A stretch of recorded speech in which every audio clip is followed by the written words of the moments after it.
What's up, everybody? It's the homie Truth Teller, the street reporter, and a lot of people always saying, Truth, when you come to Chicago, you got to get some new talent on the platform. We want to see some female artists, you know. We see a lot of those people you put in that chair, we be seeing all the time. We want to know some upcoming artists. Invite us to some new talent in the culture. Today, I think I was lucky enough to get that opportunity. Now, for the people who might not know exactly what's going on, you'll tell them exactly what your name is and where you're from. Yes, my name is Tutu Shakura, and I'm from the south side of Chicago. I was born and raised in Roseland, so. Oh, hold up now, you just said something. I kind of want to target, okay? You know, you said Roseland. Mm-hmm. You know, I'm a drill historian. I've been documenting the culture for a while now, and I feel like this is a crazy time period. Roseland, is that like the numbers? They got the hundreds in it, right? Yeah, the hundreds. The wild hundreds, that's what we call it. Right. When I look in the papers, I see a lot of aggressive stuff over there. Yeah. Do you see it as a female, or are you numb to it because you from over there? I mean, you don't see it as often as people say you do. Like, you know, like if you go out of town, they'll think Chicago is like you got to shoot every 5 minutes on the same block. Right. Like, no, it's not like that. It's really peaceful. Like where I grew up at, on the block that I grew up on, it was real peaceful. But you know, you still had to influence the bad people and stuff like that. But just looking at it from a female's perspective, it wasn't something I was interested in or something that I wanted to get into. I just thought that it was a boy thing, you know. Okay, now what you saying now, I'm glad. Okay, let's stay on that. You say the boy thing, because I want to know that. I hear a lot of horror stories about the young men out here. Yeah. Okay. Is it like that for women out here? It's a little more safer from women? It could be if you put yourself in that situation. Oh, yeah. Yeah. I mean, you can live a life in Chicago solo dolo. No problems. You just, if you be around the people that's putting you in those problems, and you know, if you know they doing it, you still want to go around them, and you know, that's how you get caught up into stuff. And sometimes you don't even realize you're getting caught up into stuff because you might not even know the person you just met, type stuff. That's deep. I want to ask you one more thing about that, because I'm glad. I think this is dope to get your perspective on this, you know, because normally I got some big, strong dude in front of that camera, you know. Yeah. Nice to get, you know, a female.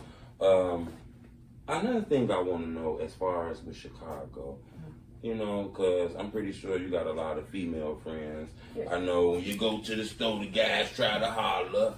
I want to know, where do all the violence come from out here? Because I seen something on the news that said it was 800 murders in this place last year. Really? That's 800. I can't even believe that. You said, where does it come from? Yeah, where does the anger come from? Is it a lack of jobs, lack of opportunities? Because somebody told me even if they had money, it'll still go on. I believe that. Yeah. I truly do believe that statement because, I'm sorry, it just goes deeper than what everybody think it is. People seem to forget about the past. I always say that, and the past was led up to today. You know, what happened in the past is the reason why the things are going on today. Like we have mental illness. I think that's the biggest problem in the black community. Almost everybody got it. Even if you don't even realize you got it.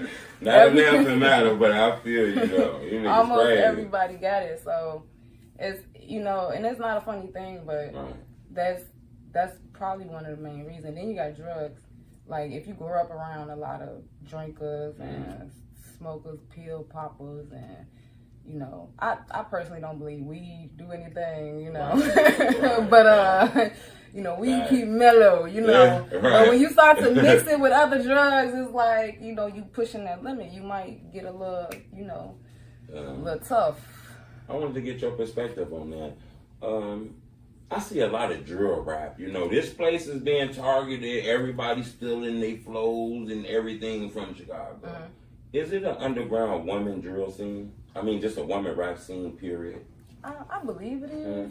I believe it is. I just feel like we need more unity on that side, specifically in Chicago. I don't see a lot of big artists working with each other more as they I feel like as they should. Right. You know, and even if you come off and ask it, I don't know, it's just the city, how we grew up, you know, everybody not so friendly, I guess you should say. Is it hard though being a female in this shit though? Because this is like a man-dominated sport. Oh yeah, it's hard and easy. Yeah. The reason why I say it's easy because you're a woman and you can not manipulate. I don't want to say. Right. I don't want to use the word manipulate, but you know what a man like, and that can sometimes get you in places. You know, your image could get you in places, but far as that's also a problem because you don't want people coming towards you a lot. Right. You know, almost everybody you meet is let me, you know, we can do this. We can still work, but let's do this too. So like let's do ain't it. really no real help. Everybody trying to fuck type of shit. Basically. Right. You know, And not everybody like that that though. Okay. Not everybody like that though. But it's, you know, it's you gotta be in the right place at the right time with the right people.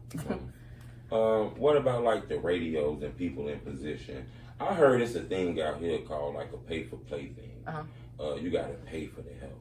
You gotta pay for like to get on the radio. You gotta pay to go on tours. You gotta pay. I don't charge nobody to come in this room. Right. You gotta be high. You gotta be buzzing. I gotta feel like your story and captivate the fans to come in there. You know. Yeah, that's the truth. Yeah, you can't send me $100, $1,000. I don't want it because if I take your money, I can't be honest now. You know, I won't be honest now. What's the hardest song Tutu Shakura ever wrote? The hardest one? The hardest song. Like, what's the illest song? What's the song that people go on YouTube, type in, they gonna say, yeah, that's that shit there. I think Lights Out is one of them. You like Lights Out? I think a lot of people like Lights Out. Lights Out. A lot of people like that song, Lights Out. But the cadence, the flow. I'm not gonna lie, knowing me and my musical style, I feel like almost every song that I wrote is something that's gonna slap for somebody. I listened to a song called Rich. It's on the Road to Success mixtape featuring CL Caps. Oh, shout out CL Caps. We all on the same team. And yeah, that's one of my favorite songs because I like the drive to it. Yeah. It's a good riding song. It really is. It gets you on the move, especially on the E-way. You driving fast, you know. What's that song about? Like, Rich, like, good, splurging. Yeah, it's like people down you when you not nothing, and then when they see you get on top, they want to come back and, you know, try to be all buddy, but that ain't really what it is. You know, on the bigger and better things, basically. You know, I recently seen something on the internet with like another blogger. He was talking to like some female artists, and he asked her a dope question. That I said, the next time I interview a female rapper, I was going to ask him that exact question. Okay? He asked this female artist by the name of Remy Ma, okay? He asked her, is it important for a female to write her own lyrics? Yes. Yes. That's important? You think that's very important. Yeah? Because everybody else want to put you in the box they think you want to be in. And it usually comes out to rapping about your pussy. Because that's the easiest thing to rap about as a woman. So you ain't got nothing else. It's titties, pussy, and ass. And that's all you're going to rap about. And it's like, that's what I'm saying. If I was to have a writer, not saying everybody is like it, but if I was to have a writer, 9 times out of 10, they'll make me want to go that route because that's what's popping. Right.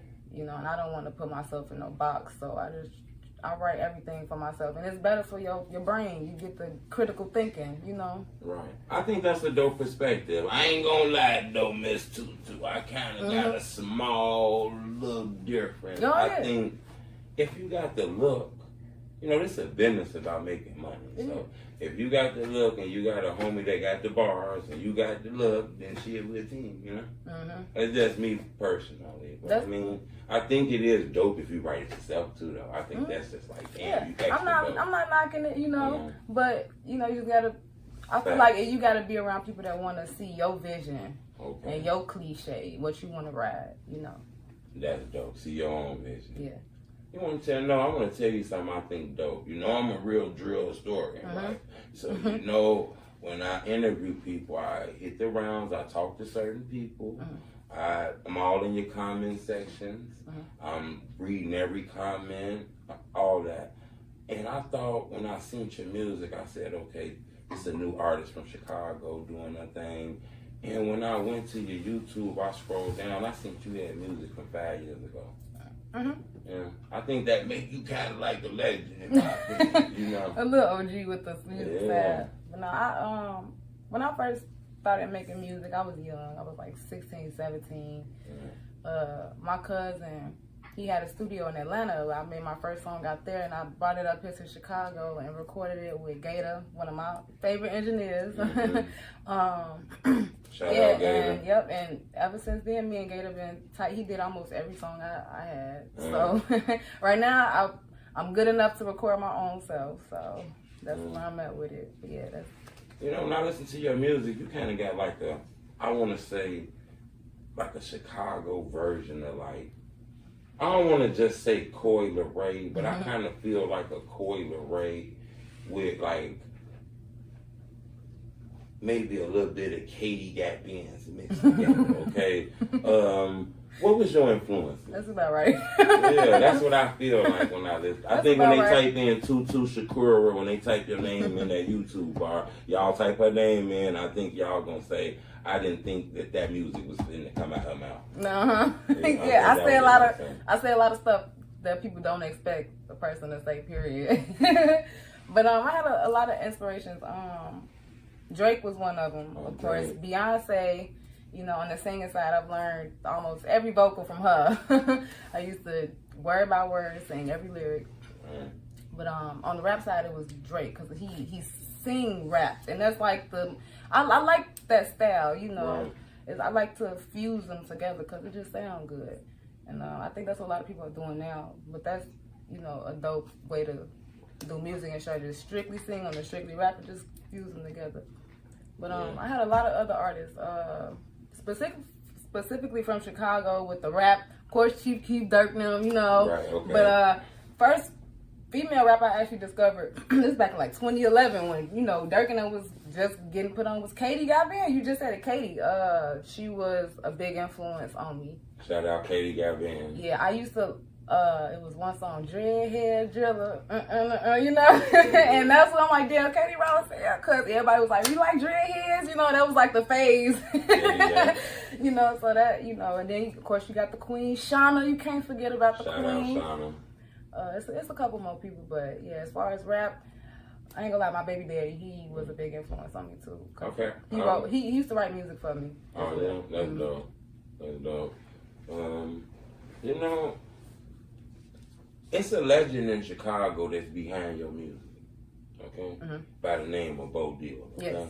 Now, Bo don't really fuck with everybody. No. Now, he fuck with everybody, but he not finna put his name behind any kind of music. No, right? Not at all.